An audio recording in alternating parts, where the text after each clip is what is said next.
The Eight Immortals Travel East Chapter 13. We are unpacking a highly specific and honestly just wild excerpt from Chapter 13 of Journey to the East. Yes, such a fantastic text. It really is a masterclass. Yeah. So we are dropping right into the aftermath of this brutal, bloody clash Yeah. between the Han General Zhongli and the enemy barbarian General Buyu. And just to set the scene, both commanders have retreated to their respective camps for the night. Right. They are surveying their wounded and the shattered weapons and just the sheer physical toll of the day. And independently in the dead of night, they both arrive at the exact same conclusion. Smashing their armies together face to face is just corporate suicide. Exactly. It's a losing game. They need a complete paradigm shift. And today we're going to break down how you dismantle an overwhelming system. So what's fascinating to me here is the symmetry of that realization right off the bat. Yeah, followed by a really radical divergence in how they try to solve it. You have two highly capable leaders from completely different military cultures. They're looking at the exact same data. I mean, literal bodies of their men. Right, and they both decide to pivot to psychological and intellectual warfare, but they go about it in completely opposite ways. Let's start with the Han General Zhongli, because he looks at the carnage and he goes back to his tent and he just completely abandons the idea of a fair fight. Oh, absolutely. Fair fights are for losers. True. In the middle of the night, he orchestrates this incredibly complex, multi-stage trap.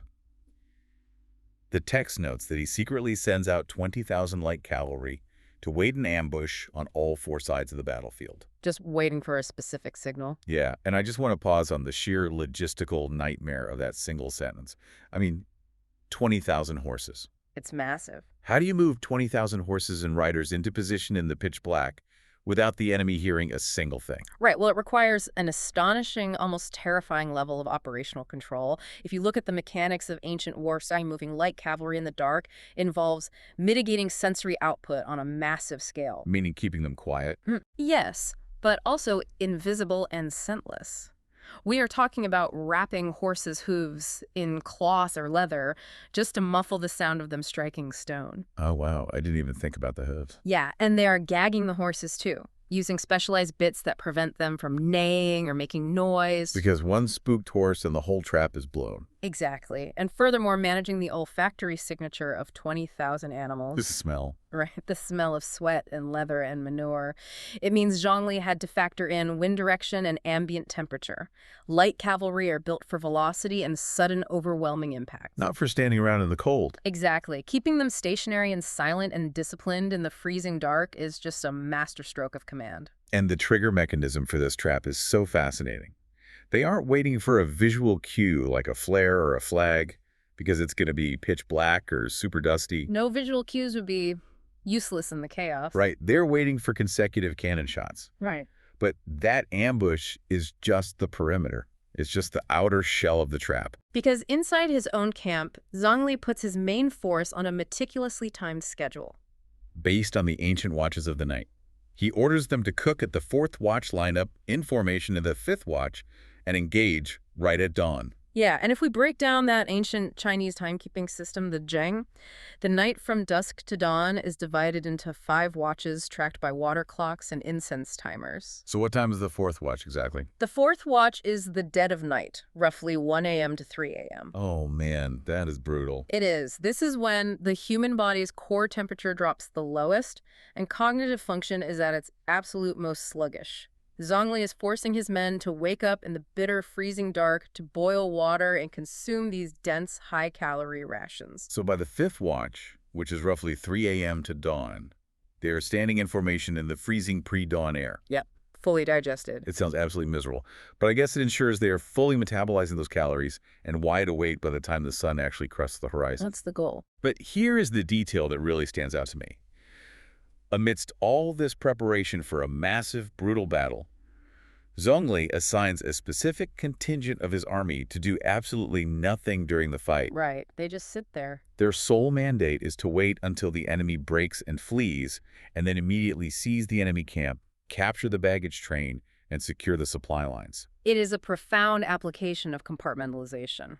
Which makes sense because mathematically trying to manage an active combat engagement and a logistical capture simultaneously would just overwhelm any command structure. Oh, completely. But I have to ask, Zhongli hasn't even seen the enemy's new strategy yet, but you could be planning literally anything. Isn't assigning a team to capture the enemy camp before the battle even starts incredibly presumptuous? It does seem that way, doesn't it? It feels like an NFL coach drawing up the victory parade route before the Super Bowl kickoff. Is it hubris? It is really easy to misinterpret that as hubris.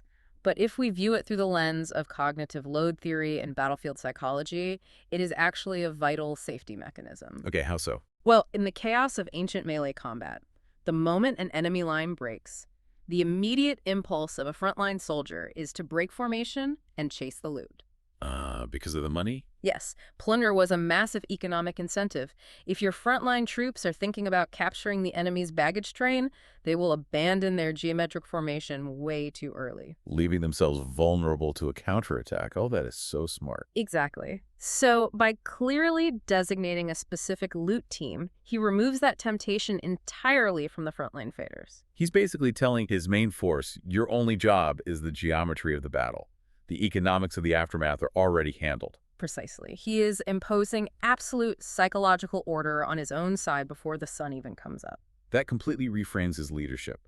So Zhongli goes invisible, he hides 20,000 horses, he sets auditory tripwires, he manages the internal psychology of his men in the dark. And now we have to look at the barbarian general Bu Yu. Yes, because he is looking at the exact same stalemate, but his solution is the total inverse. Where Zhongli relies on invisibility and deception, Bu Yu decides to weaponize visibility. He wants to be seen. He decides to build a complex battle formation. This intricate array designed to literally capture the Han generals alive. And if we look at Bu Yu's logistical timeline, it tells us a massive amount about the physical reality of what he is constructing out there in the dark. What's his schedule? But Yu orders his troops to cook at the third watch, eat at the fourth, and deploy at the fifth. He is starting his logistical engine an entire watch earlier than Zhongli. Meaning his men are waking up around 11 p.m. Exactly. Because you can't just throw a complex human architecture together in 20 minutes. Zhongli just has to stand his guys in a straight line for a frontal assault. But Yu is practically building a walled city out of human bodies and shields and spears in the dark. The caloric and cognitive load of that maneuver is staggering. Marching tens of thousands of men into precise overlapping geometric patterns without the benefit of sunlight. It sounds impossible. It requires exhaustive training and hyper-aggressive command logistics. And the purpose of this massive expenditure of energy is crucial. The text states, Bu Yu doesn't just want a tactical victory. Right. He explicitly wants to capture the generals alive so that he can crush their morale and conquer the local counties effortlessly. He wants to bypass the actual war. Yeah, if he just kills the generals, they become martyrs. The Han soldiers fight harder out of vengeance. But if he captures them using a system that looks completely insurmountable, he breaks the psychology of the entire region. Exactly. The source text says he wants to make it so the Han people won't dare look them in the eye, allowing his forces to split the counties like bamboo. That metaphor of splitting bamboo is deeply revealing of Bu Yu's grand strategy, isn't it? It really is. If you have ever worked with bamboo, Yeah. you know the outer layer is incredibly fibrous and resistant to blunt force. You can't just smash it with a hammer. Right. But the moment you introduce a sharp, precise blade and create a structural split at the top, the tension just releases. You don't have to cut the rest of the way. The bamboo simply splits itself all the way down the grain. Exactly. But Yu is trying to be that initial blade. He wants to induce a psychological collapse so complete that the region physically surrenders along its own internal fault lines. He wants to win the war in a single morning, just terrifying them into submission. So the sun comes up, and we finally see the result of all that midnight labor. And the visual projection of this array is designed to be deeply, deeply intimidating. Oh yeah, it's cinematic. The text gives us this image of Bu Yu himself riding a fine horse, holding a large blade positioned dead in the center, using a huge red flag to direct the entire formation. He is positioning himself as the central processing unit of a massive organic machine. The red flag isn't just pageantry. It is the literal physical mechanism of data transfer on a battlefield choked with dust and noise. He anchors this formation west of the Qi River, right? Yes, a classic defensive maneuver that eliminates the need to defend his rear flank. It allows him to concentrate all his geometric complexity forward at the enemy. And the description of this complexity is just wild. The text says the array is layered with heavy doors and overlapping households. It describes it as being based on the secrets of heaven and earth, hiding unpredictable mechanisms of ghosts and gods. This isn't just a shield wall. No, it's a system designed to scramble the human brain. And when ancient military texts invoke ghosts and gods or the secrets of heaven and earth, they are not describing actual magic. They're describing what we would now call information warfare and sensory overload. Right, to a soldier standing on the ground, looking across the plains, an array like this would look like a living, breathing labyrinth. Exactly. If we think about the physical mechanics of it, you aren't just looking at a line of angry guys with spears. No, you're looking at shifting walls of overlapping shields painted with terrifying iconography. You've got distinct units moving in counter-rotating circles. You have gongs and drums creating acoustic disorientation. It masks the footfalls of heavy infantry shifting behind the front lines. It's designed to make the attacker feel completely powerless, like they're fighting a supernatural force. It induces a state of cognitive paralysis. The human brain naturally seeks pattern recognition to predict threats right. But Bowie's array is deliberately engineered to deny the enemy any recognizable pattern. It presents false openings that snap shut, solid walls that suddenly dissolve into spear thrusts. And it absolutely works on Zhongli. It does. This is a brilliant general who just spent the entire night setting up a 20,000-man invisible trap. But when dawn breaks and he sees this terrifying, shifting geometric puzzle, he drops his guard. He really does. The text tells us he looks at how firm the structure is, and he has this visceral moment of shock. He admits out loud, "I thought Boyu was just a brave brute." This is a critical failure in Zhongli's initial calculus. He fell into the cognitive trap of stereotyping his opponent. He judged a book by its cover. Right. He saw a barbarian commander, someone outside his own sophisticated military tradition, and he equated that cultural difference with a lack of intellectual capacity. He assumed his opponent only understood the physics of blunt force. It's a fatal underestimation. And we see this all the time in modern arenas, don't we? You look at a rival company that has a very loud, aggressive marketing strategy, and you assume their leadership team lacks nuance. Right. You think they're just brave brutes throwing money at the wall. Exactly. Then they release a deeply sophisticated, algorithmically targeted product ecosystem that completely traps your user base. And you realize they were weaponizing that loud, aggressive persona to hide their actual architecture. That is a highly accurate modern parallel. Zhongli realizes that the man he thought was playing a simple game of attrition is actually engineering a grandmaster-level puzzle. Yeah, but this is the pivot point of the narrative. This is where it gets so good. Yeah. Faced with a system that looks like unpredictable chaos, Zhongli doesn't give in to the panic. He physically and psychologically changes his vantage point. Yes. He climbs the command platform. This is the moment everything shifts. He goes from standing on the dirt, staring up at this terrifying wall of ghosts and gods, to climbing a raised structure where he could look down on it. And the neuroscience behind this physical movement is profound.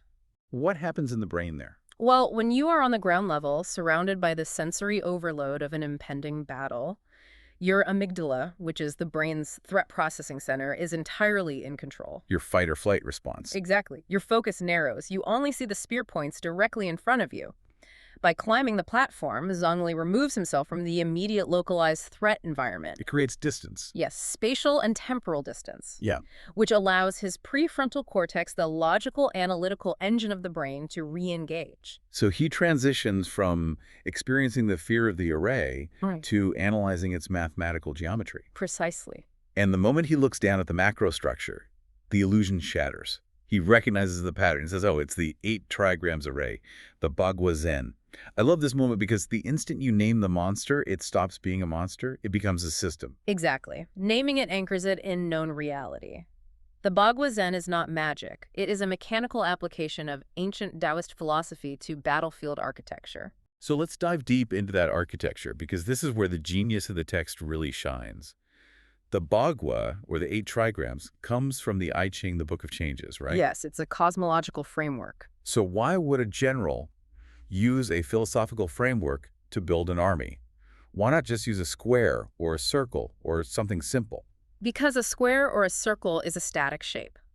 The Taoist philosophy underpinning the 8 trigrams is fundamentally about continuous transformation and dynamic states of energy. It maps the interactions of natural forces, right? Mm-hmm. Heaven, earth, fire, water, mountain, wind, thunder, and lake. Right. And when applied to military engineering, it means the formation isn't meant to just stand there statically. It is meant to fluidly adapt, rotate, and absorb pressure like a living organism. It's basically a machine built to process the enemy's energy. Yes, exactly. And Zhongli knows the exact specs of this machine. He knows it contains 8 specific gates or access points. The text lists them: rest, life, wound, illusion, view, death, shock, and open. The nomenclature alone is a psychological weapon. Oh, absolutely. If I am a frontline infantryman and my commander tells me to charge the gate of death or the gate of shock, my morale is broken before I even draw my sword. Well, the names are terrifying, but they also represent highly lethal physical mechanics. Like what? Consider the delusion gate. If an attacking force pushes into that opening, they aren't met with immediate resistance. I just walk in. Yes, instead they are funneled into a maze of overlapping shield walls and shifting banners. Acoustic mirrors like gongs and drums positioned to bounce sound completely disorient the officers. So the attackers lose their line of sight to their own commanders. Their unit cohesion dissolves, and they become quite literally deluded about their position, making them easy targets for flanking maneuvers. That is so messed up. And what about the death gate? The death gate would likely be a deliberate kill zone, a wide, inviting opening that funnels aggressive attackers inward only to trap them in a U-shaped pocket. Oh. Yeah, where they are subjected to enfilading fire, crossbow bolts raining down from 3 sides simultaneously. And the guys in the back are probably still pushing forward. Exactly. The crush dynamics of the men pushing from behind prevent anyone from retreating. It is a mechanical meat grinder. Wow. And this highlights the absolute rule of the system that Zhongli points out. He states that entering through the life and open gates yields success, but entering any of the other 6 gates guarantees absolute disaster. It's very binary. It reminds me of a massively complex computer network defended by honeypots. Like if you deploy a brute force attack, just throwing automated scripts at a firewall, you are inevitably going to hit a dummy server, a shock gate, which immediately isolates your code and traces your IP. That is the perfect analogy. The entire architecture is designed to feed on aggressive ignorance. But you actually want Zhongli to attack. He's baiting him. The array requires the kinetic energy of an uncoordinated assault to function. It is a valve system that uses the enemy's own momentum to crush them. But wait a minute. If Buyu is this brilliant architectural mastermind, and he knows the life and open gates are the only vulnerabilities, why doesn't he just close them? Why leave a back door in your own unbreakable box? Because of the physics of moving tens of thousands of human bodies, an array of this density cannot be a solid sealed block, or the men inside would be unable to maneuver, communicate, or shift reinforcements. I see. So the gates are functional. The life and open gates act as the pressure release valves and the internal transit arteries for Buyu's own command structure. They are structural necessities for a dynamic formation. So the vulnerability is hard-coded into the system. You literally cannot build the array without them. Exactly. And Zhongli realizes this. He figures out that Buyu is trying to provoke a blind attack, and he decides to hijack the system's own architecture against itself. He's going to hack it. Yes. But knowing that you need to enter the life gate and exit the open gate is only the theory. Executing a surgical hack when the cost of a typo is the slaughter of your own men requires a perfectly calibrated tool. Which brings us to a fascinating study in command delegation. Yes. Zhongli calls up his subordinate, a commander named Feng Ji, and Zhongli asks him a simple question. Do you recognize this array? And Feng Ji looks at this massive, terrifying, swirling city of soldiers and gives the most honest answer possible. No, I have absolutely no idea what that is. He admits total ignorance of the underlying theory. And Zhongli's response to this ignorance is brilliant. He doesn't dismiss Feng Ji. He doesn't go searching the camp for some scholar of Taoist cosmology. He gives Feng Ji the job. It's a bold move. He gives him 2,000 elite cavalry, which remember is a tiny fraction of the troops Zhongli has available. It's pure asymmetrical warfare. And he gives Feng Ji an incredibly rigid, specific set of instructions. Very literal instruction. He says, enter the array at the southeast corner, which is marked by a green and blue flag. Cut through the formation and exit through the northeast corner, marked by a black flag. Then immediately turn around, re-enter from the northeast, and loop back past the southeast. Now we have to analyze why Zhongli chooses an ignorant commander for this highly sensitive operation. Yeah, why not pick someone who understands the stakes? Because deep theoretical knowledge can actually be a liability in a tactical strike. How so? If Feng Ji understood the cosmological shifting of the 8 trigrams, he might hesitate in the middle of the array. He might try to adapt the plan on the fly based on a shifting shield wall, overthinking the geometry. He would try to play jazz when he needs to be playing sheet music. Exactly. Ignorance in this specific context guarantees strict adherence to the algorithm. Zhongli needs Feng Ji to execute the technical steps flawlessly without interpretation. Without getting creative. Right. He even explicitly warns him memorize this route, perfectly make 0 mistakes, because any deviation will ruin the entire endeavor. And look at the user interface Zhongli provides. He doesn't tell Feng Ji to navigate by the stars or look for the gate of life. He translates dense cosmological theory into binary visual data. Look for the green and blue flag ride until you see the black flag. It's the ultimate reduction of complexity. Press the green button, run to the black button, loop back. Yes. But I really want to get into the physics of this specific route. Because why does cutting from the southeast to the northeast and then looping back destroy a formation that is literally designed to absorb massive frontal assaults? To understand the mechanism of this hack, we have to look at the spatial geometry of command and control. Okay. The 8 trigrams array relies entirely on internal communication. Tens of thousands of men must constantly maintain their facing directions, and the officers must maintain a clear line of sight to Buyu's giant red flag in the center. Right. The overlapping shields only work if everyone is facing the correct vector. Precisely. When Feng Ji takes 2,000 elite cavalry heavy fast-moving mass and punches in through the southeast gate, he is cutting across the grain of the entire eastern flank of the array. So he's not actually stopping to fight. No, he is not engaging in sustained combat. He is acting as a projectile.